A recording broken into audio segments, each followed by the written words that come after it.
Salam alaikum et j'espère que vous allez bien.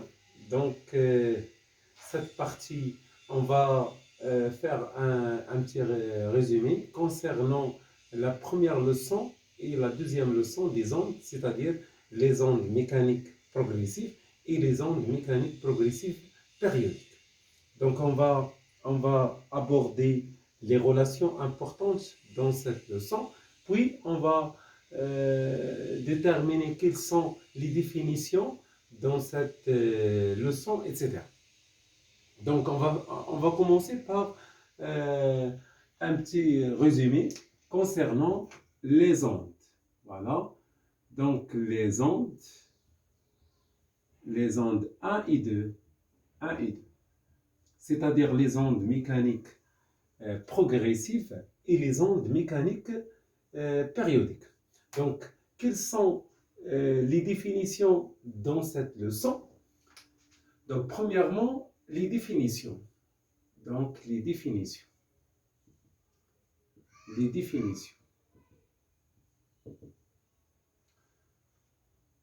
Donc, tout d'abord, l'onde mécanique. Donc, qu'est-ce qu'une onde mécanique? Onde mécanique. Donc, l'onde mécanique, c'est la propagation d'une perturbation dans un milieu matériel sans transport de matière. Donc, c'est la propagation d'une perturbation dans un milieu matériel sans transport de matière.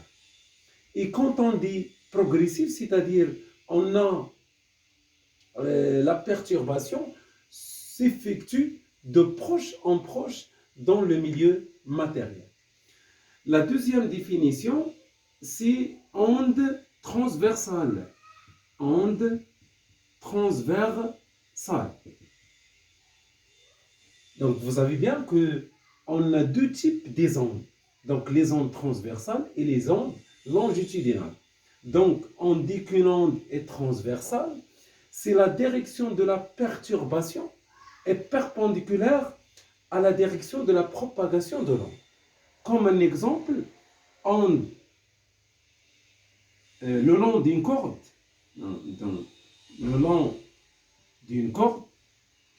l'onde à la surface de l'eau, donc ce sont des ondes transversales. Donc on dit qu'une onde est transversale, c'est la direction de la perturbation est perpendiculaire à la direction de la propagation de l'onde. La troisième définition, c'est l'onde longitudinale. Comme l'onde sonore et ultrasonore. Donc les ondes ultrasonores, ce sont des ondes longitudinales. Donc on dit qu'une onde est longitudinale lorsque la direction de la perturbation de chaque point du milieu de propagation est parallèle à la direction de la propagation de l'onde. La quatrième définition, c'est la longueur d'onde. La longueur d'onde, lambda, ou bien la périodicité spatiale, ou bien la longueur d'onde lambda. Donc, c'est quoi lambda? C'est la distance.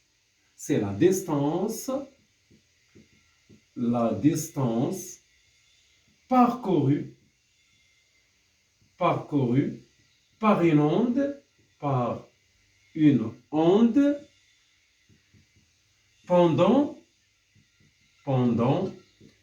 période. Quand on dit la distance, c'est-à-dire c'est une longueur, donc s'exprime en mètres. Donc c'est la distance parcourue par une onde pendant une période, ou bien c'est la plus petite distance séparant deux points vibrant en phase. Vibrant en phase, c'est-à-dire comme ça. Donc, vibre en phase.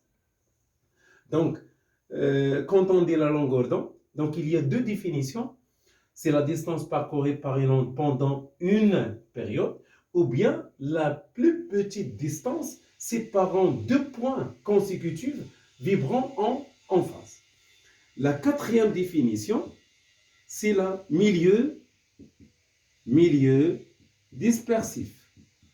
Dispersif. Donc, un milieu de propagation est un milieu dispersif si la vitesse de propagation de l'onde dépend de sa fréquence.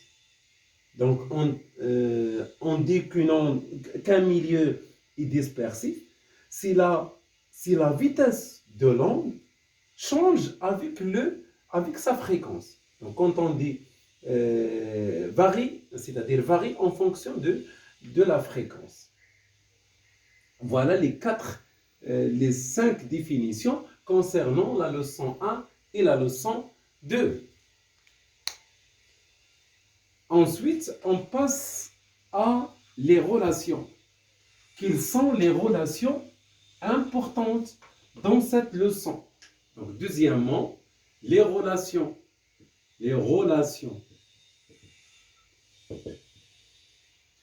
Donc, les relations, dans cette leçon, اللي من طبيعة الحال داخله في الاطار المرجعي.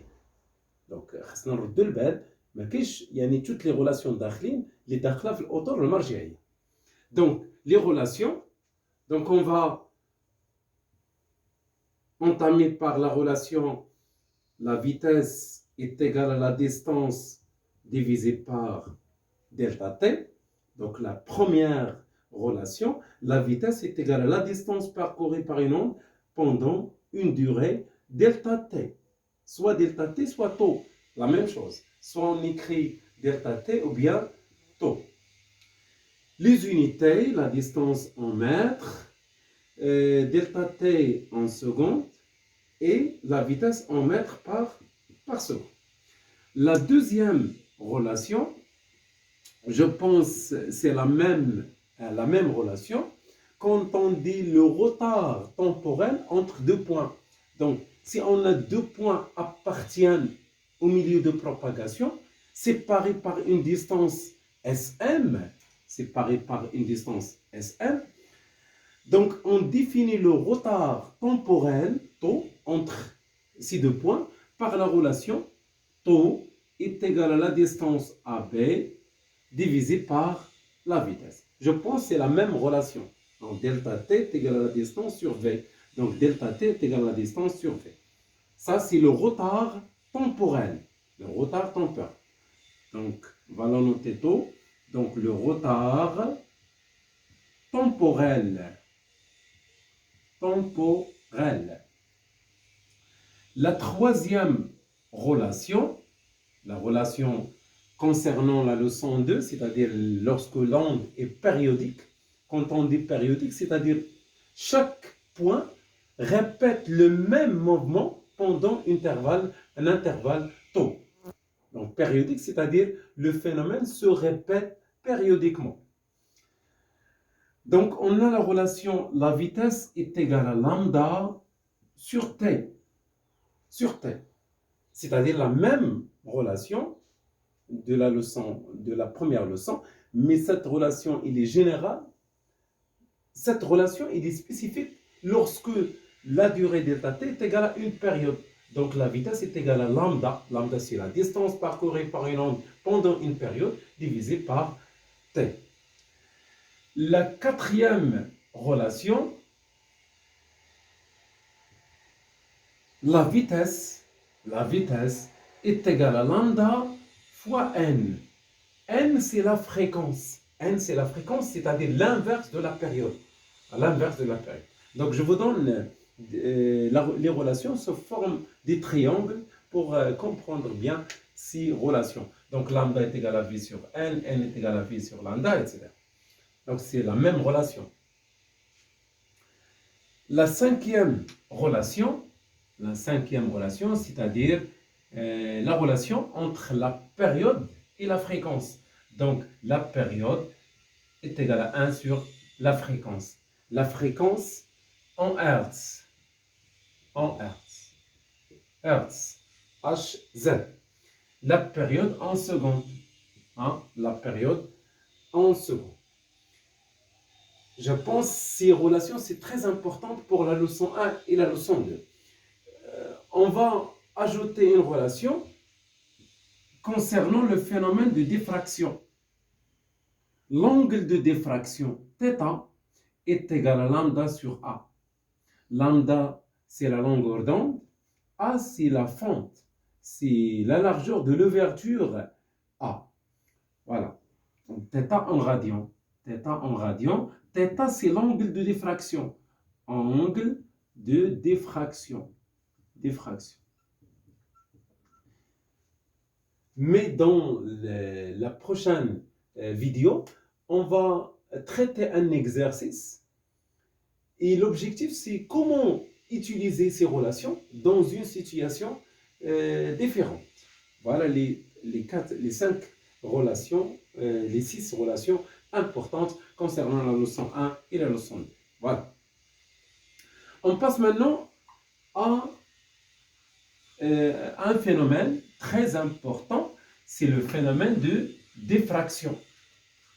Phénomène de diffraction, lorsqu'une onde périodique rencontre une fente d'ouverture A. Et surtout une onde à la surface de l'eau. Donc lorsque on a une onde à la surface de l'eau de forme rectiligne ou bien circulaire rencontre un obstacle ou bien une ouverture A, voilà, de largeur A, voilà l'ouverture ou bien la fente. Ça c'est lambda. Lambda, c'est la distance entre deux crêtes successives. Deux crêtes. Voilà un crête, crête, crête, etc. Donc lambda, c'est la distance entre deux crêtes consécutives. Ça, c'est la photon en dessus. Mais lorsqu'on va voir l'onde à la surface de l'eau, on coupe, c'est-à-dire comme ça, voilà, comme ça, c'est l'onde à la surface de l'eau. Donc c'est une onde transversale, c'est une onde transversale. Mais ici, quand on dit lambda, lambda c'est la plus petite distance séparant deux points qui vibrent en phase, comme ça, en phase. Lorsque cette onde s'appelle une onde incidente, incidente, c'est جاية. L'incidente, après l'ouverture, il se propage dans toutes les directions offertes, c'est-à-dire comme ça. Voilà. Donc, il devient circulaire. Il devient circulaire. Donc, la forme de l'onde devient circulaire. Et cette onde s'appelle l'onde diffractée. L'onde diffractée. Et le phénomène, voilà, phénomène de diffraction. Mais à condition que l'ouverture A doit être inférieure ou égale à lambda.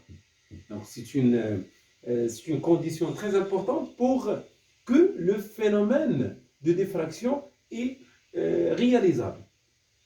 Donc A est égal à A inférieur est égal à lambda. L'onde incidente et l'onde diffractée ont la même lambda, c'est-à-dire lambda ici, c'est la même ici.